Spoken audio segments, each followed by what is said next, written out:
네, 우리 전도구로 가장 많이 쓰는 그 말을 꼽자면 예수 믿고 구원받으세요. 이게 뭐 단연코 1등이라고 생각되는데요. 그 말은 당신이 예수님을 믿고 당신이 구원받으세요 라는 얘기잖아요. 당신이 예수님을 믿고 당신이 구원받는다. 근데 이 관점에서 보면 우리가 읽은 본문에 조금 이상한 부분이 하나가 있어요. 그게 뭐냐면요. 31절이에요. 주 예수를 믿으라. 그리하면 너와 너의 집이 구원을 받으리라. 네. 근데 여러분, 전도하실 때 이렇게 말씀하시나요? 당신과 당신의 집이 구원받을 것입니다. 이렇게 말씀하시나요? 예수 믿고 당신이 구원받으라는 거잖아요. 근데 우리는 주어를 생략하니까 예수 믿고 구원받으세요 라고 하지, 예수 믿고 괄호 열고 당신과 당신의 집이 구원받으세요, 이런 의미로 쓰지는 않거든요. 그냥 구원받는 너예요. 예수님을 구주로 고백하는 너. 네. 그러면 이 우리가 나온 이 본문에 너의 집까지 구원받는다, 집까지 구원받으라 라는 말씀은 어떻게 이해하면 좋을까요? 네, 오늘 이 부분에 대해 생각하시면서 우리 구원에 대한 개념을 좀 더 확고하게, 정확하게 다지시는 그런 시간이 되시기 바랍니다. 우리 일단 우리가 읽은 이 본문의 배경을 조금 설명드릴게요. 이 바울 사도와, 우리 바울 사도는 잘 알죠? 바울 사도와 실라가 이 전도 여행을 지금 가고 있는 중이에요. 그 여정 중에 일어나는 일인데, 이 바울 일행이 이 빌립보라는 지역으로 가게 됐습니다. 거기서 며칠 머물고 있는데 누굴 만나냐면 여종 한 사람을 만나요. 근데 그 여종은 귀신 들린 자였어요. 그래서 이 여인은 귀신 들린 상태에서 이 점을 치는 것으로 그 주인들에게 큰 돈벌이가 되었거든요. 그러니까 주인들이 그 여인을 되게 귀하게 여겼겠죠. 그러니까 이게 아이러니한 상황이에요. 자기의 여종이 귀신 들렸는데 그게 좋은 상황이죠. 네, 근데 그 여종이 바울과 실라를 따라와서 이렇게 말하는 거예요. 그게 17절에 나옵니다. 이 사람들은 지극히 높은 하나님의 종으로서 구원의 길을 너희에게 전하는 자다. 네. 바로 이 말을 며칠간 이 바울 일행을 따라다니면서 얘기하니까 바울이 심히 괴로워하는 상황이었어요. 근데 바울이 이 상황이 왜 괴로웠냐면, 일단 뭐 대체로 세 가지 견해가 있어요. 하나는 귀신이 복음을 전파하니까 이게 불편한 거다. 네. 또 하나는 소녀가 이 귀신에 들려서 주인의 돈벌이로 살아가니까 그게 불편한 거다. 그게 괴로웠다. 그리고 세 번째는 귀신 들린 자의 말에 사람들이 주목을 하니까 그 상황이 불편한 거다. 이렇게 세 가지 견해로 나눠지는데요. 근데 네 번째가 있어요. 이건 제 견해입니다. 네. 본문 그대로 보는 견해예요. 보시면 바울이 이 소녀의, 이 여종의 귀신을 쫓아내고 싶은 거예요. 근데 그렇게 바로 귀신을 쫓아냈다간 그 여종의 주인들이 들고 일어설 거고, 그러면 지금 하고 있는 이 사역, 그러니까 빌립보에서 세례를 베풀고 복음을 전파하는 이 사역에 큰 장애가 되니까 아마도 이 귀신을 쫓아내는 것을 지금 해야 될지, 아니면 이 지역을 떠날 때쯤 해야 되는 것인지, 아니면 어떻게 해야 될까? 아마 이런 고민 때문에 괴로워하지 않았을까? 네, 추정됩니다. 아마도 이 성경 실제 내용의 정황상 보면 이게 더 맞는 견해 같죠? 아무튼 이 바울은 이 괴로워하다가 결국 귀신에게 이렇게 명령해요. 그게 18절 중간에 나옵니다. 주 예수 그리스도의 이름으로 내가 너에게 명한다. 그에게서 나오라. 그러니까 결국 즉시 귀신이 떠나가게끔 하는 것을 결정하고 그렇게 한 거죠. 주 예수 그리스도의 이름으로 내가 너에게 명하니 그에게서 나오라. 이건 이 여종에게 굉장히 잘된 일이에요. 그렇죠? 근데 말씀드린 대로 여종의 주인들 입장에서 볼 때에는 아주 최악의 일이 일어난 거예요. 일어나면 안 될 일이 일어난 거죠. 그러니까 더 이상 이 여종이 전보는 일을 통해서 발생되는 수익이 없어지는 거잖아요. 네. 그래서 이 주인들이 바울과 실라를 잡아다가 장터의 관리들에게 끌고 가요. 그리고선 누명을 씌웁니다. 이 사람들은 우리 로마 시민들이 받아들일 수 없는 이상한 풍속을 전하고 있다. 네. 이렇게 얘기하니까 군중들이 합세한 거예요. 그러니까 분위기가 이 사람들을 처단해야 되는 분위기로 흘러가니까 관리들이 바울과 실라의 옷을 찢고 매질을 하게 했어요. 그리고 바울과 실라는 굉장히 많이 맞았고 또 감옥에 갇히게 됩니다. 그리고서는 이 감옥을 지키는 간수, 그러니까 요즘 옛날 말이 간수고 지금은 교도관이라 그러죠. 교도관에게 저 바울과 실라를 단단히 지키라고 이렇게 명령을 합니다. 그리고 우리가 읽은 25절이에요. 25절 보시면 밤이 돼서 바울과 실라가 정신이 든 거예요. 근데 그들이 무엇을 합니까? 감옥에서 기도하며 하나님을 찬송해요. 사실 그럴 만한 상황인지 잘 모르겠어요. 저는 그렇게 못했을 것 같은데 이들이 기도하며 하나님을 찬송해요. 그리고 함께 갇혀있는 이 죄수들이 그 소리를 같이 듣고 있는 상황이죠. 그때 26절입니다. 이때 갑자기 큰 지진이 일어나요. 이것은 하나님이 개입하신 이 초자연적인 일입니다. 이때 감옥의 기초가 흔들리고 감옥 문이 열리고 또 묶였던 사슬 같은 것이 풀린 거예요. 이때 27절입니다. 교도관이 자다가 옥문이 열려버린 것을 봐요. 그러니까 죄수들이 도망간 줄로 생각이 든 거예요. 옥문이 다 열려버렸으니까요. 근데 그 당시에 로마법에 의하면 이 죄수를 잘 못 지켜서 죄수가 도망가게 된 경우에는 그 죄수가 받아야 되는 형량만큼의 벌을 그 교도관이 다 받아야 돼요. 근데 이 관점에서 볼 때 교도관이 딱 보니까 문이 열려 있고 죄수들이 다 나간 것 같은 거예요. 그러니까 이건 굉장한 절망이었죠. 그래서 그가 빨리 판단을 내리기를 차라리 그 벌을 다 받기보다도 자결하는 게 낫겠다. 이렇게 생각을 한 거예요. 그래서 그가 자결하려고 하는 타이밍에 그때 바울이 크게 소리 지릅니다. 그게 28절이에요.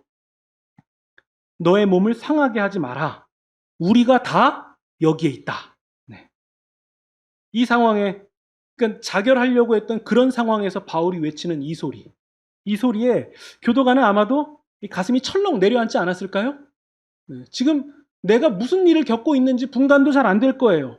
그때 29절 보시면 교도관이 등불을 찾아 들고 뛰어서 들어가는데 확인을 해봐야 되잖아요. 너무 무섭고 떨리는 상황이죠. 심지어 정말 다른 죄수들까지도 도망가지 않은 걸 보면 그 지진이 굉장한 두려움과 어떤 그 극도의 스트레스라고 해야 될까요? 그런 어떤 그 공황을 느끼면서 어떤 판단도 내릴 수 없는 상황에 처하게 된 거죠. 그때 교도관이 이 상황을 보고서는 바울과 실라 앞에 엎드립니다. 그리고 34절이에요. 바울과 실라를 데리고 나가서 여러분 이때 다른 것도 아니라 이것을 물어봐요. 선생님이요, 선생님들이요. 내가 어떻게 하여야 구원을 받습니까? 근데 여러분 이 상황이 사실은 조금 뜬금없지 않나요? 지금 지진이 일어났고 자기는 자결하려고 했던 상황이고 또 한편으로는 당신들은 문도 열렸는데 왜 도망가지 않냐고 왜 여기 있었냐고 이런 것들을 먼저 물어봐야 되는 거 아닙니까? 근데 그 교도관은 이걸 물어봐요. 선생님들이요. 내가 어떻게 하여야 구원을 받습니까? 왜 이 질문을 했을까요? 아마도 이 17절 때문이 아닌가 싶어요.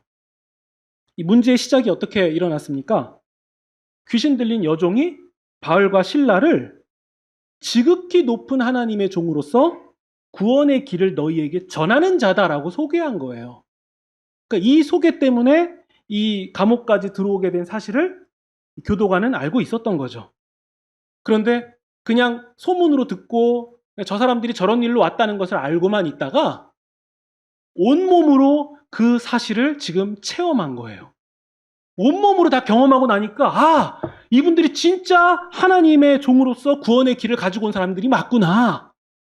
그러니까 정말 물어보고 싶었던 그 질문을 물어보는 거예요. 어떻게 하여야 구원을 받습니까? 바로 이때 초대교회가 전파해온 오늘날까지 불변하는 복음의 정수, 복음의 정점이 선포됩니다. 그게 31절이에요. 주 예수를 믿으라. 그리하면 너와 너의 집이 구원을 받으리라. 네. 교도관이 이 말을 듣고서는 이 바울과 실라를 집으로 데리고 갔어요. 그리고 바울과 실라는 집에 있는 모든 사람에게도 주님의 말씀을 들려줬어요. 만약에 교도관이 좀 부유한 사람이었다면 집안에 있는 모든 종들까지 다 포함하는 말이었을 거예요. 집안에 있는 모든 사람들이 주님의 말씀을 듣게 됩니다. 그리고 교도관은 바울과 실라의 상처를 닦아주고 온 가족이 그 자리에서 세례를 같이 받게 됩니다. 교도관과 온 집안은 하나님을 믿게 된 것을 기뻐하였다. 이것이 우리가 읽은 본문의 내용입니다. 그러면요, 이제 우리가 이 글자로 읽었으니까 그냥 바울과 실라에게 있었던 일이구나, 교도관에게 있었던 일이구나 이렇게 끝나지 마시고 우리를 그 상황에 한번 넣어 봅시다.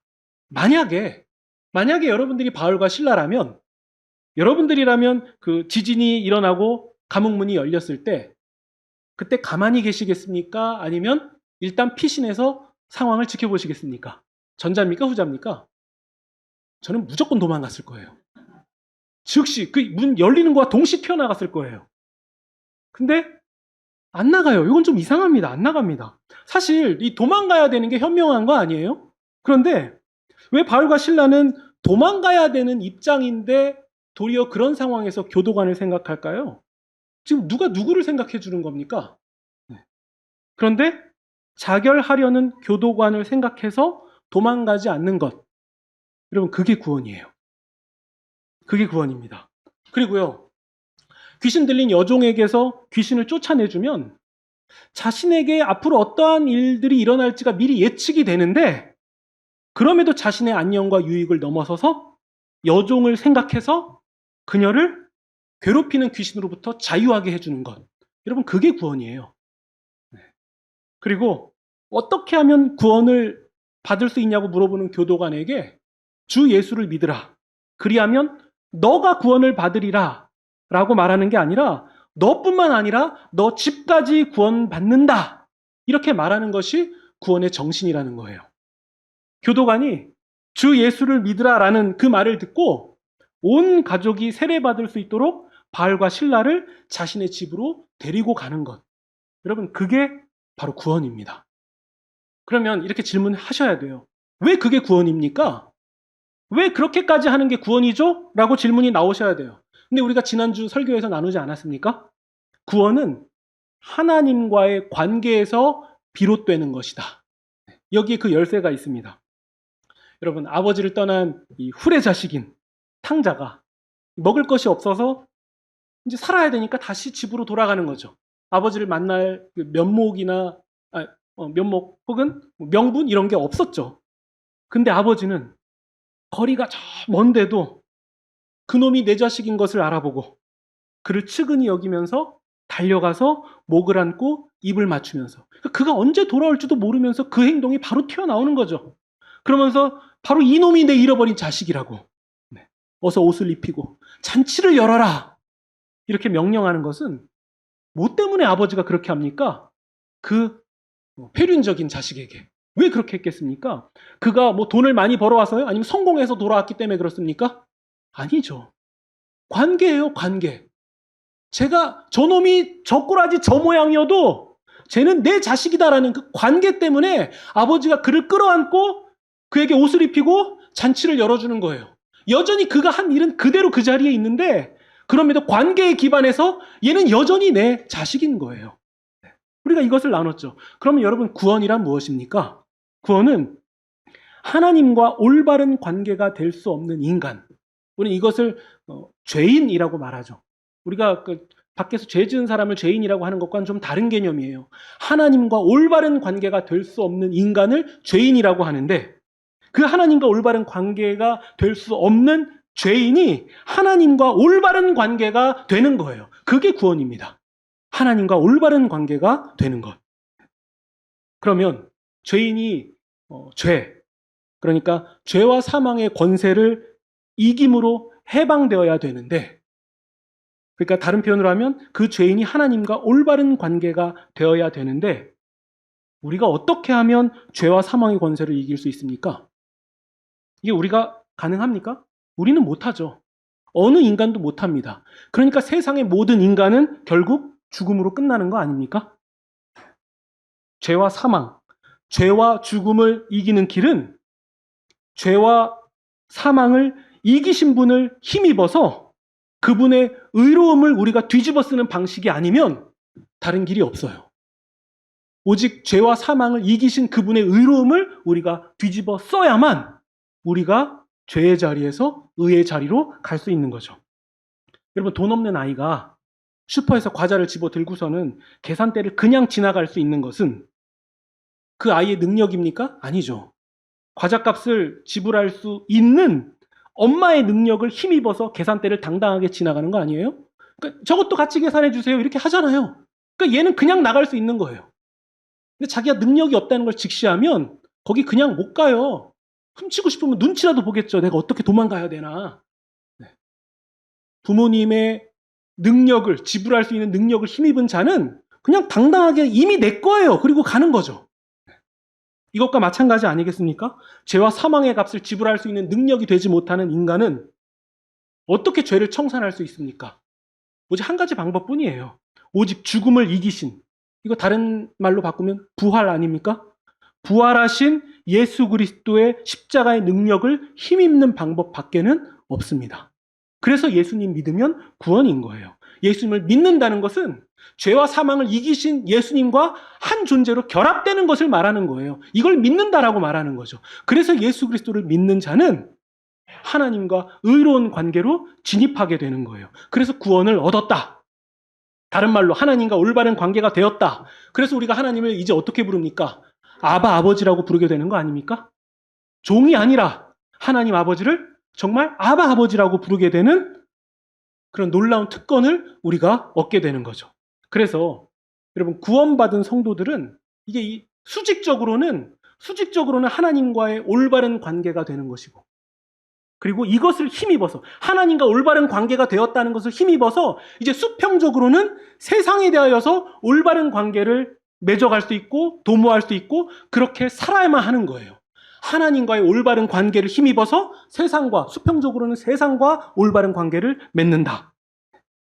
그래서 하나님과의 올바른 관계, 그리고 세상과의 올바른 관계, 바로 이것이 성경이 말하는 참 평화요, 샬롬이요, 구원이에요. 하나님과의 올바른 관계를 힘입어서 우리가 세상과 올바른 관계를 맺는다. 그럼 우리가 질문을 다시 원점으로 돌려볼게요. 왜 자기에게 위기가 올 것이 뻔한데 여종의 귀신을 쫓아내주는 것이 구원입니까? 알 것 같지 않습니까? 왜 바울과 실라가 교도관을 생각해서 도망가지 않는 것? 아니, 자기가 도망가야 구원 아닙니까? 근데 왜 교도관을 생각해서 도망가지 않는 것이 구원입니까? 왜 나만 구원받는 게 아니라 나의 집까지 생각하는 것이 구원이죠? 왜냐하면 구원은 하나님과의 올바른 관계를 힘입어서, 수직적으로는 하나님과의 올바른 관계를 힘입어서 수평적으로는 세상과 올바른 관계를 맺는 것. 그게 진정한 구원이기 때문에 그렇습니다. 그래서 나의 유익과 안녕까지 뛰어넘어서 여종, 교도관, 가족, 여기까지 생각하고 더 나아가서 내 주변과 친구들과 동료들과 더 나아가 우리나라와 일면식도 없는 세상 구석구석까지 생각하지 않을 수가 없는 것. 이게 바로 우리가 받은 구원 아닙니까? 구원은 관계의 문제예요. 구원은 관계의 문제. 여러분, 성경은 이것을 한 문장으로 이렇게 말합니다. 하나님 사랑, 이웃 사랑. 왜 그런지 알 것 같지 않습니까? 관계의 문제이기 때문에 그래요. 그렇다면 구원이란 하나님과 올바른 관계를 기초로 하는 삶이다. 이렇게 정의할 수 있는 거예요. 나를 넘어서 내 집도 들어가야 되고, 내 집도 넘어서 내 이웃과 세상을 향해서 가야만 합니다. 왜냐하면 그게 구원이기 때문이에요. 여러분, 그러면 설명이 다 돼요. 왜 예수님은 죄인들의 친구가 되셨습니까? 여기 어떤 깊은 신학적인 설명이 필요합니까? 그게 구원이기 때문이에요. 왜 죄가 없으신 예수님은 죄가 많은 이 세상 가운데 임하셔야만 했습니까? 그게 구원이기 때문이에요. 하나님과의 올바른 관계는 세상과의 올바른 관계를 도모한다. 네, 그게 구원이죠. 여러분, 제가 아는 어떤 한 믿음의 가정은 아이가 태어난 날부터 하루에 10,000원씩 저금해서 아이의 첫 생일이 되는 날, 부모 없는 아이를 위하여서, 부모 없는 다른 아이들을 위하여 써달라고 365만 원을 기부했습니다. 그리고 나중에 아이가 나는 돌잡이 때 뭐 잡았어? 이렇게 물어볼 때 너는 이웃의 손을 잡았다고. 그래서 너는 이웃의 손을 잡은 것을 통해서 결국 예수님의 손을 잡은 거라고 말해주었다고 했습니다. 여러분, 판사, 검사, 의사 이런 것이 되는 것을 붙잡게 하는, 아니 그것을 붙잡아야지 구원이라고 가르치는 이 세상 가운데서 구원받은 믿음의 가정은 이웃, 곧 예수님의 손을 잡는 것이 진리요 구원임을 드러낸 거죠. 여러분, 학교에서 밤마다 보면은 성장이라던가 혹은 인지 능력이나 이런 부분들이 좀 부족한 아이가 꼭 한 명씩은 있더라고요. 제가 딸에게 아주 중요하게 교육시키는 것 중에 하나는 그 도움이 필요한 친구를 절대로 함부로 대하지 않는 거예요. 이건 제가 아주 중요하게 강조하는 거예요. 혹여나 다른 친구들이 그 아이를 놀려도 절대로 같이 동조해서 놀리면 안 된다고 저는 이것을 강조해서 가르칩니다. 왜냐하면 그 약한 그 사람을 대하는 것이 곧 우리 구주 예수님을 대하는 것이기 때문이에요. 여러분, 이게 구원이죠. 언젠가는 그 친구가 준비물을 가져오지 않았는데 자원에서 나 얘 빌려주겠다고 말한 사람은 제 딸밖에 없더라고요. 지금 제가 자랑하는 거예요. 여러분, 이게 진짜 자랑이에요. 받아쓰기 100점 맞아오는 거, 여러분, 그게 자랑입니까? 그런데 우리 주님은 시험 100점 맞은 그 자리에 계시지 않고 그 교실 가장 낮은 곳에 계시더라고요. 그래서 이게 자랑이에요. 이게 진짜 자랑이에요. 나와 내 집을 넘어서 그 친구에게까지 가는 것이 구원받은 자들이 진정 노래할 만한 자랑이죠. 왜냐하면 주님을 만났기 때문입니다. 지금 이 말씀은 도덕, 윤리 이런 수준을 말씀드리는 게 아니에요. 하나님과 올바른 관계에 진입된, 하나님과 올바른 관계를 맺은 자들의 삶을 말하고 있는 거고요. 그게 구원이고 그게 구원받은 자의 삶입니다. 여러분, 우리가 살아가는 세상을 한번 보세요. 관계가 다 망가진 세상 살고 있지 않습니까?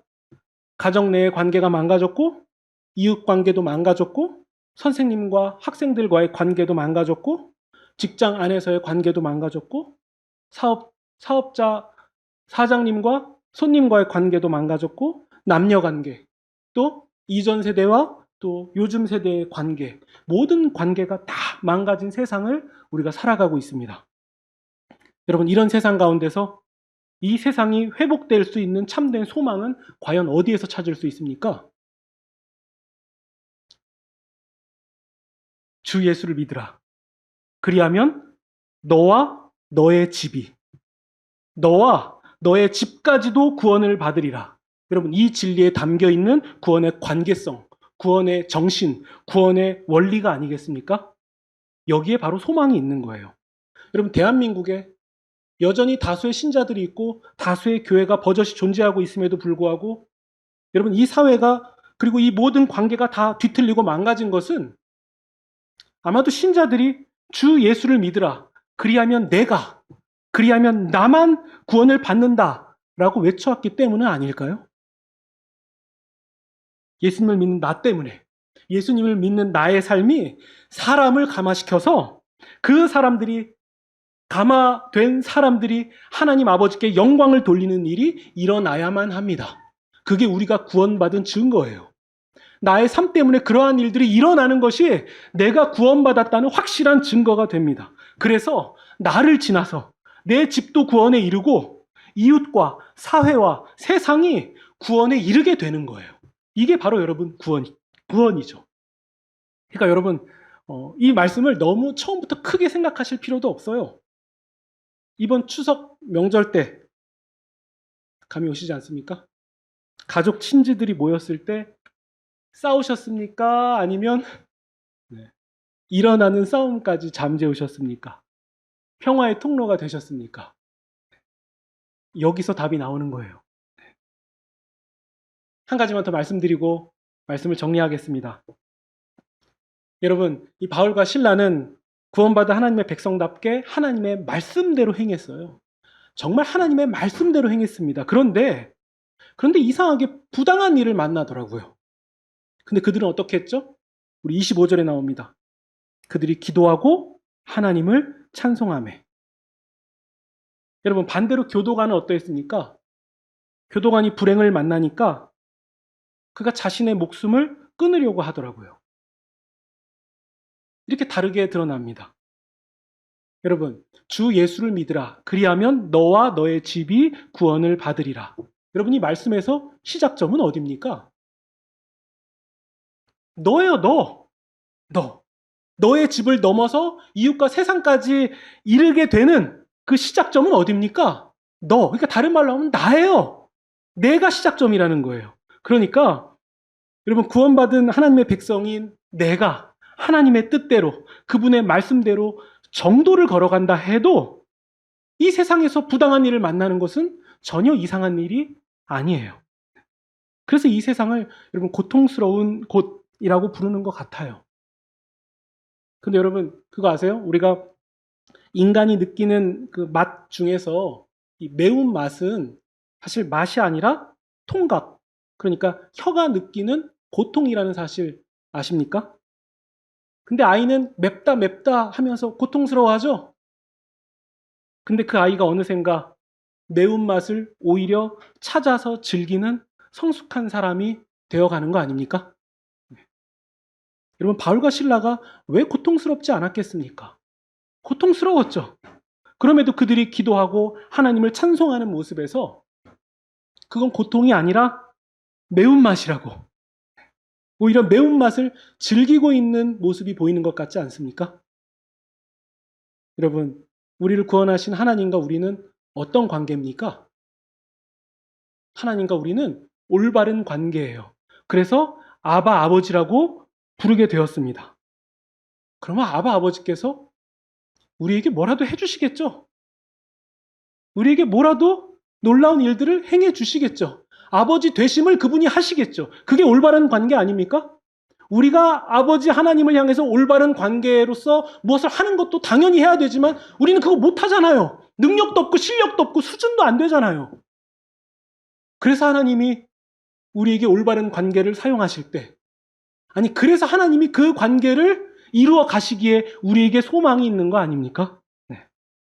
그래서 결국 어느샌가 우리도 이 세상의 고통을 고통이 아니라 매운맛이라고 즐기는 그런 수준으로 우리가 자라가게 하실 것입니다.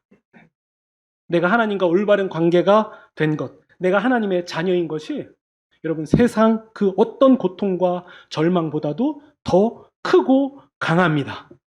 더 크고 강해요. 바로 이 믿음으로 나와 내 집을 그리고 내 이웃과 세상을 감화시키시는 그런 저와 여러분이 되시기를 우리 구주 예수님의 이름으로 축원드립니다.